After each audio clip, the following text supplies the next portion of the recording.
I want to ask you to take out your Bibles with me and turn to the first chapter of Romans and give your attention. In a moment, we're going to be looking at the 18th verse. We're going to be looking at verses 18 through 25 this evening.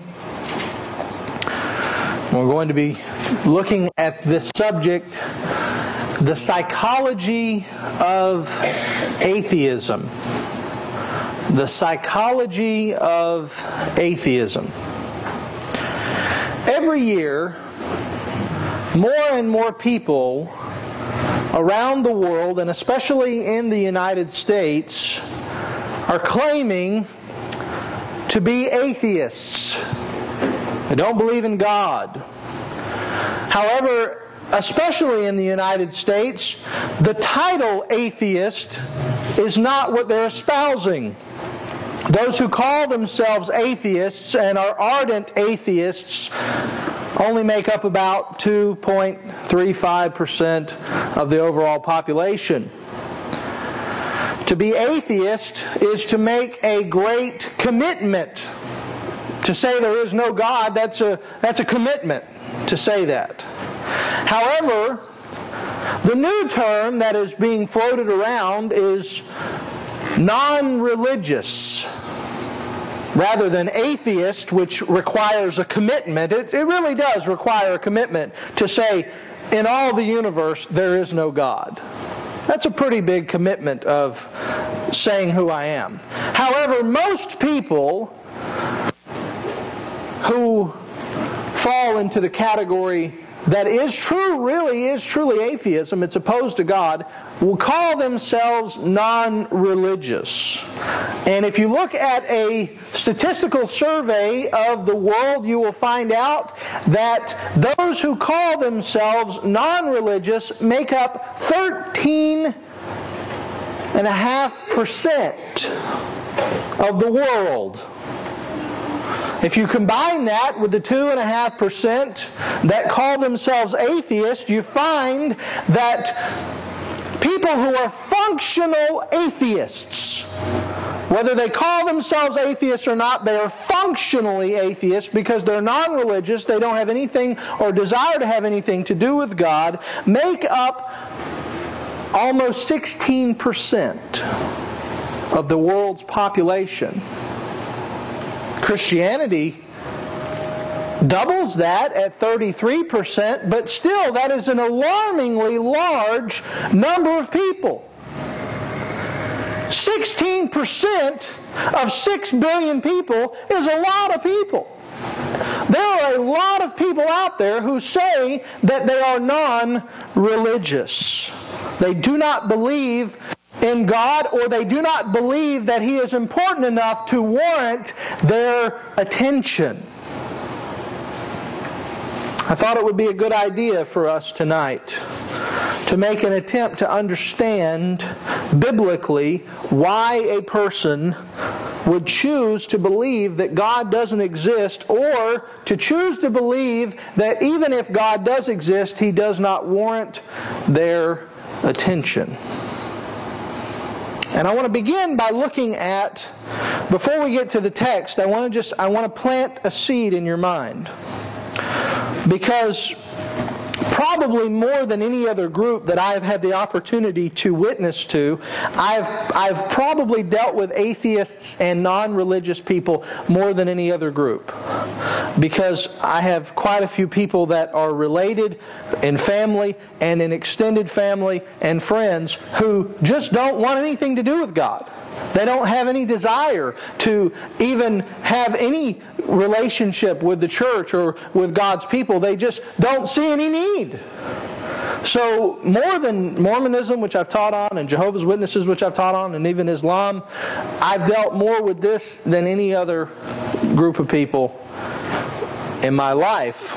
And here is what I have heard out of their mouths more than anything else.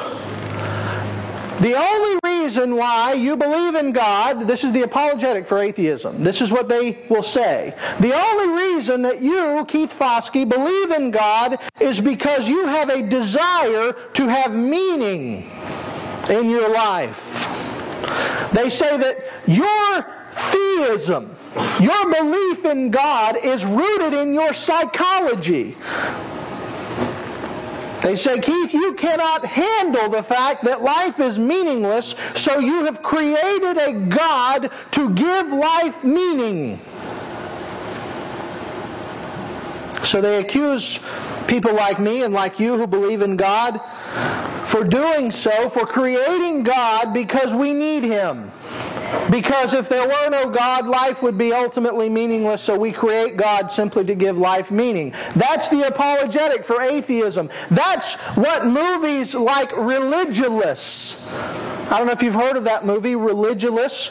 Bill Maher, who is a comedian on HBO, he does the television show Real Time with Bill Maher. He did a whole movie called Religulous, and the entire film was mocking people who believe in God. And the premise of the film is that the reason people believe in God is they are trying to produce something that they need. There is a psychology that produces the need for God. What we must realize is that there is an even greater psychological baggage that is attached to atheism than there is to the belief in God. You see, neither side is unbiased. I've heard this before. Well, you're a theist, you're biased. I'm an atheist, I am unbiased. That is not the case. Both sides of the argument bring with them biases.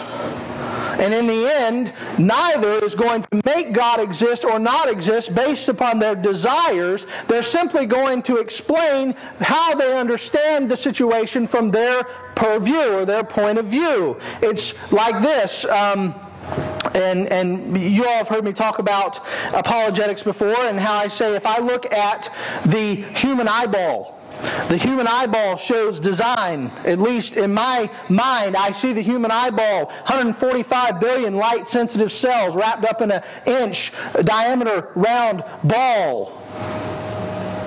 And I see this globe that is full of intelligent design, and I say this globe, which is my eyeball, must have a designer.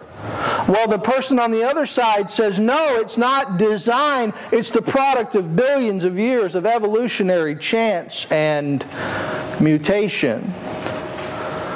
Well, you shake your head and you say, no, it's not evolution.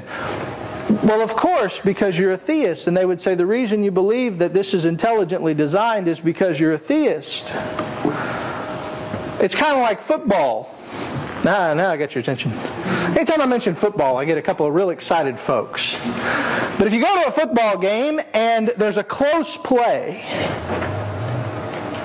and there's a ball that it might be 10 inches makes a difference between a first down or not. If that 10 inches favors you, it's a first down. And if that 10 inches doesn't favor you, you're like, that's not a first down. He's nowhere near it. He's a mile away. It's impossible to live without biases, because it's just how we operate. So when you hear me say the eyeball shows design, you obviously hold to the bias because you believe in God. And that's theism is in your heart. And they would say that's your psychology that's telling you that. What they will not understand is that there's a psychology on the other side that causes them to say it's not. You see, atheism in itself is a religion. Now, this is going to go on YouTube, and I bet you I'm going to get some ugly comments, because they'll say atheism's not a religion, it's a non-religion. Let me tell you how I define religion. Religion is anything that seeks to answer the purpose of who we are, where we came from, and why. Atheists say, we are nothing, we came from nowhere, and we're going nowhere. That's still a religion, because it seeks to answer the ultimate question of who we are, where do we come from, and why. They say it came from nothing, going nowhere, and it means nothing. Well, that's still a religion, because it's a faith. It's a faith in nothing, but it's still a faith. Ultimately, my focus today is to answer the question of why. Why does anyone become an atheist? They claim That they have a psychological higher plane. The only reason you believe in God is because you need to believe in God. You need to believe in meaningful life. But what the Bible tells us is actually the opposite. The reason why they don't believe in God is because they need God not to exist. Because if God does exist, they will be held accountable for their lives. More so than do I need God to exist to give my life meaning, they need God not to exist to give them autonomy.